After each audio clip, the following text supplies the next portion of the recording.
बिस्मिल्लाहिर्रहमानिर्रहीम। अस्सलामु अलैकुम स्टूडेंट्स। भाई मैट्रिक क्लास है और फ़िज़िक्स की बुक है। हमारा चैप्टर नंबर 12 हमने स्टार्ट कर दिया था, एमसीक्यूज़ हो चुके थे। आज हम जो है ये क्वेश्चन आंसर इसके सॉल्व करेंगे। 5 क्वेश्चन आज करेंगे हम सॉल्व, जिसमें मुख्तलिफ सेक्शन है। क्वेश्चन नंबर 1A है, define dispersion of light. Splitting white light into its constituent colors when it passes through a glass prism is called dispersion of white light. Dispersion of light क्या है भाई? जब एक white light जो है, मैंने पहले भी बताया था, उसको प्रिज्म पर, गिलास प्रिज्म पर जब डाला जाता है तो उसी लाइट के अंदर, जो वाइट लाइट कहलाती है, उसी के अंदर मुख्तलिफ उसके अज्जा कलर के होते हैं, वो फिर नज़र आने लगते हैं, वो फैल जाते हैं, डिस्पर्ज हो जाते हैं। तो उसके बारे में बताया जा रहा है। Second, describe the dispersion of light with passing through a glass prism. Suppose a narrow beam of white light entering from the air is passed through a prism of the denser medium. A prism refracts the light at both the refracting surfaces and it produces a range of color called a spectrum. वो जो colour, जो उसके constituent colours निकलते हैं मुख्तलिफ, यानी तकरीबन 7 colours होते हैं, उसको हम जो है स्पेक्ट्रम कहते हैं। और ये जो है डिस्पर्जन ऑफ लाइट का जो है, जब गिलास प्रिज्म से निकलता है तो ये होता है। क्वेश्चन नंबर 2 का A, explain how the rainbow is produce on a rainy day. अब रेनबो इसकी ख़ास मिसाल है, मतलब उसमें भी इसी तरह कलर होते हैं।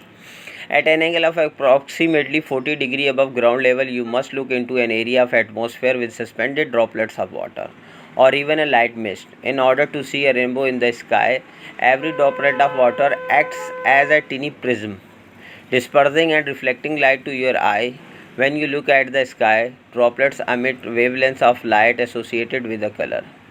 There are several ways sun rays can enter through a drop. The bending toward and away from the normal is defining characteristic of each and every path. The path of light as it enters the droplet internally reflects and then refracts out of the droplet. तो ये जो है पूरा जो rainbow अब बनता है rainy day वाले बारिश के दिनों में, तो उसकी ये एक्सप्लेनेशन की जाए।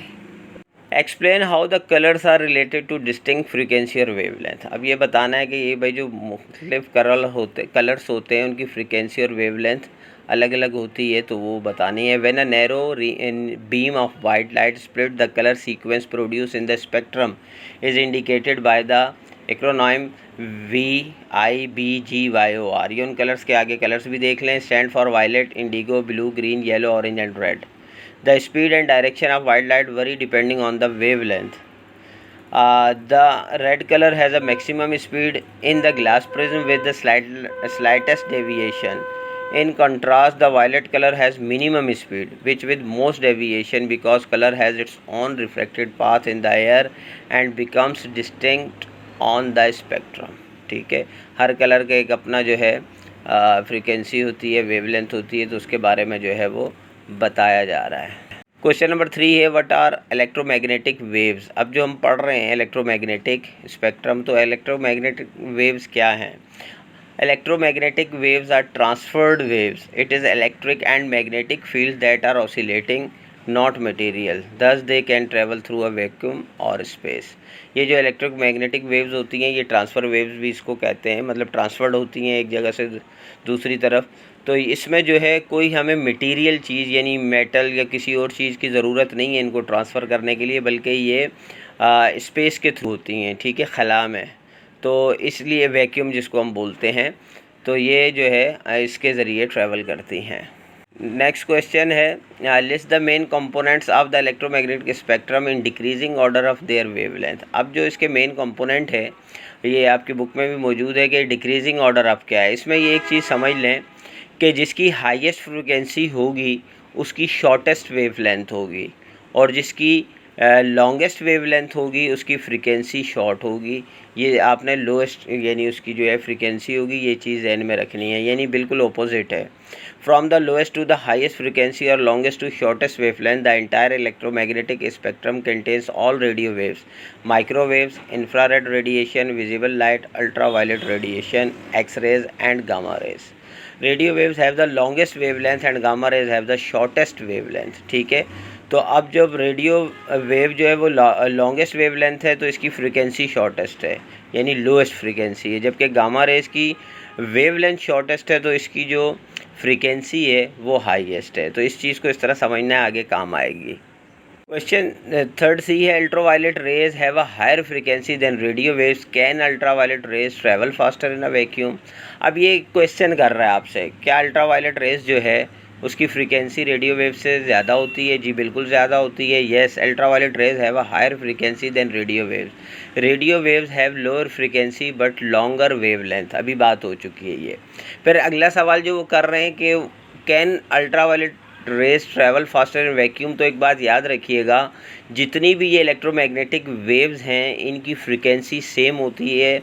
आपकी बुक में भी ये गिवन है, फ्रीक्वेंसी नीचे मैंने भी लिख दी है यहाँ पर। जितनी भी ये इलेक्ट्रोमैग्नेटिक वेव्स हैं जब ये ट्रैवल करती हैं तो इनकी स्पीड सेम होती है, किसी की कम ज़्यादा नहीं होती। तो electromagnetic waves travel through a vacuum at the same speed. ये स्पीड आपके सामने है। The electromagnetic spectrum is compose of wave with varying lengths. ठीक है, अब जो है इस पर वरी क्या करता है, मतलब किस चीज़ पे वरी करते हैं कि इनकी वेव लेंथ कम ज़्यादा होती है। ठीक है, फ्रीक्वेंसी डिटरमाइंड बाय वेवलेंथ, और फ्रीक्वेंसी किससे तय होती है? वेवलेंथ से। With the higher frequency having shorter wavelength and vice versa. ये मैं आपको बता चुका हूँ कि जिसकी फ्रीक्वेंसी ज़्यादा होगी उसका वेवलेंथ कम होगा, और इसी तरह ऑपोजिट है। Higher frequency of electromagnetic wave include gamma rays, X rays and ultraviolet rays. इन सब की फ्रीक्वेंसी ज़्यादा होती है। जबकि लोअर फ्रीक्वेंसी वाले कौन से हैं? Electromagnetic waves include infra radiation, radio waves and microwaves. फिर क्वेश्चन 4 में भी ये जो क्वेश्चन पूछे हैं इसने छोटे छोटे से, ये उसी से मिलते जुलते हैं कि compare the properties of ultraviolet rays and radio signals. ठीक है, सिग्नल्स भी वही वेव्स आपकी हैं। Which one travel at a faster speed. पहला क्या पूछ रहा है? Which one travel at a faster speed. तो मैंने अभी बताया no one, all form of electromagnetic waves travel at the same speed in a vacuum. ठीक हो गया। सेकंड वो पूछ रहा है which wave has a greater frequency. तो अभी बताया ultraviolet rays has a greater frequency than radio waves. Which wave has a greater wavelength. तो जाहिर है अब जिसकी फ्रीक्वेंसी कम है उसी का वेवलेंथ ज़्यादा होगा, तो radio waves has a greater wavelength. Question 5 है, what are the main sources of radio waves. ठीक है, अब देखें यहाँ आपकी बुक के हिसाब से ऐसा नहीं बताया गया, हालांकि वेव जो सोर्सेज हैं वो दो किस्म की है। एक नेचुरल है, आपकी सूरज जो है, सूरज है उससे भी रेडियो वेव्स निकलती हैं। आपके ये जो स्टॉर्म्स यानी तूफ़ान आते हैं, आज समझ रहे हैं आप, कुदरती आफात, ये जो तूफ़ान वगैरह आते हैं इनसे भी रेडियो वेव्स निकलती हैं। लेकिन यहाँ ऐसी बात नहीं की गई, तो हम बुक के हिसाब से चलेंगे। Modern devices often generated electromagnetic fields of radio frequency. Radio frequency fields include mobile phones, cardless phone, local wireless network and radio station towers. ठीक है, ये रेडियो वेव्स जो हैं ये सोर्सेज हैं इनकी। अच्छा, क्वेश्चन 5B में जो आंसर है, एक मैंने बुक से बनाया और एक मैंने अपने से बनाया, तो दोनों आप देख लीजिएगा, जो बेहतर लगे वो आप ज़रूर लिख लें। What is the main advantage of using radio waves in communication. हम जो कम्युनिकेशन के लिए रेडियो वेव्स इस्तेमाल करते हैं उसका मेन फ़ायदा क्या है? देखिए, पहला बुक का है radio waves are used in television communication. Radio waves are very high frequency and ultra high frequency wave are used to telecast television programs. यहाँ जो हाई फ्रीक्वेंसी या अल्ट्रा हाई फ्रीक्वेंसी कहा जा रहा है वो रेडियो वेव्स के अंदर ही मौजूद टेलीविज़न प्रोग्राम के लिए कहा जा रहा है कि यहाँ ज़्यादा इस्तेमाल होती है।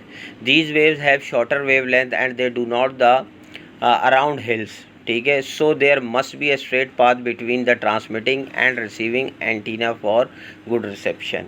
ठीक है, इनकी खासियत ये होती है, भाई मैं भी बता दूं कि आपको ये जो है अगर पहाड़ी इलाका भी होगा तो ये अपना रास्ता बना लेती हैं, और ऐसा नहीं होता कि आपको सिग्नल ना आए, आपके जो कम्युनिकेशन है वो ख़राब हो, ऐसा नहीं होता। इसका ये फ़ायदा होता है कि अपना रास्ता तय कर लेती हैं। नीचे वाले आंसर में देख सकते हैं, radio waves are transmitted easily through air, they do not cause damage, it absorbed by the human body and they can be reflected and refracted to change their direction. These properties make them ideal for communication.